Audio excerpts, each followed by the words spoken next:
धुरंधर film समीक्षा।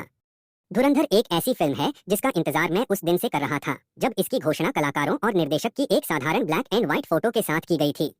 तब से मैं इसके हर मार्केटिंग अपडेट और झलक पर नजर रखे हुए था और मेरी उत्सुकता बढ़ती ही जा रही थी। तो क्या यह फिल्म अपनी हाइप चर्चा पर खरी उतरती है? मेरे लिए हाँ। यह लगभग वैसी ही थी जैसी मुझे उम्मीद थी, लेकिन इसका मतलब यह नहीं है कि यह एक मास्टरपीस है। इसमें कुछ कमियां भी हैं, लेकिन फिल्म उन्हें कभी हावी नहीं होने देती। आदित्य धर द्वारा निर्देशित धुरंधर 2025 की सबसे बहुप्रतीक्षित भारतीय फिल्म थी। लयारी के अनछुए अंधेरे रास्तों की पड़ताल करती यह फिल्म एक सुंदर और वास्तविक जासूसी थ्रिलर, स्पाई एस्पियनेज थ्रिलर पेश करती है।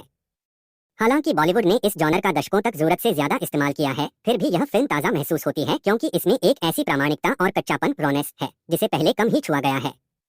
सिनेमाघरों में 3 घंटे की इस मैग्नम ओपस को देखना वास्तव में एक शानदार अनुभव था। फिल्म एक ऐसी दुनिया रचती है जहां हिंसा और राजनीति जीवित रहने का साधन बन जाते हैं। फिर भी फिल्म कभी इसका महिमामंडन नहीं करती, बल्कि इसकी एक गहरी और चोटिल पहचान सामने रखती है।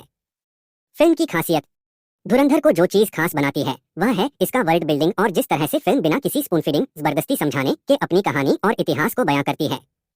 शानदार पटकथा और लेखन की वजह से 3 घंटे 34 मिनट का समय भी सिनेमा की प्यास बुझाने के लिए पर्याप्त लगता है और अंत में हम और अधिक की चाहत रखते हैं। एक बेहतरीन गति वाली विशाल जासूसी गाथा ऐसी ही होनी चाहिए। फिल्म का इतिहास लोर ही इसका दिल है। अतीत का बोझ, पीड़ित और खलनायक दोनों होने का भार, विश्वासघात, बलिदान और हार न मानने वाले कोमल हृदय की तड़प, यह सब काव्यपूर्ण और दर्दनाक दोनों लगता है।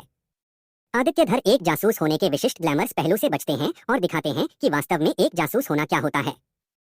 यहाँ देशभक्ति कोई दिखावा नहीं, बल्कि सम्मान है, और बलिदान भाषणों में नहीं बल्कि खामोशी में झलकता है। कलाकार और अभिनय। यह फिल्म का सबसे बेहतरीन हिस्सा है। इसकी शानदार स्टार कास्ट और उनका प्रदर्शन लाजवाब है। हर एक अभिनेता ने अपनी भूमिका को पूरी तरह समझा है।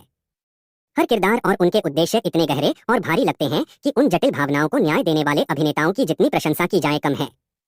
रणवीर सिंह हमजा के रूप में बलिदान और उद्देश्य का प्रतीक बन गए हैं।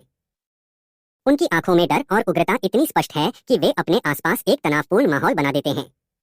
उनकी मौजूदगी एक ऐसे व्यक्ति की तरह महसूस होती है जो अपराध बोध और पछतावे से दबा हुआ है और धैर्य का सहारा ले रहा है। संगीत और तकनीकी पक्ष। शानदार अभिनय के बाद जिस चीज ने मुझे सबसे ज्यादा प्रभावित किया वह है इसका संगीत और उसका प्लेसमेंट। पुराने गानों के रिमिक्स वर्जन और बैकग्राउंड म्यूजिक का इस्तेमाल हर एंट्री को धमाकेदार, मासी बनाता है। साथ ही खामोशी और कम संवादों का उपयोग फिल्म की गंभीरता और विश्वसनीयता को बनाए रखता है। तकनीकी रूप से cinematography, editing, sharp cuts, VFX, transition, sound design और एक्शन सीक्वेंस सब कुछ बेहतरीन स्तर का था। फिल्म को अध्यायों, चैप्टर्स में बांटने का विचार इसके पक्ष में काम करता है, जो हमजा के कराची माफिया की दुनिया में गहराई तक जाने के सफर को दिखाता है। निष्कर्ष।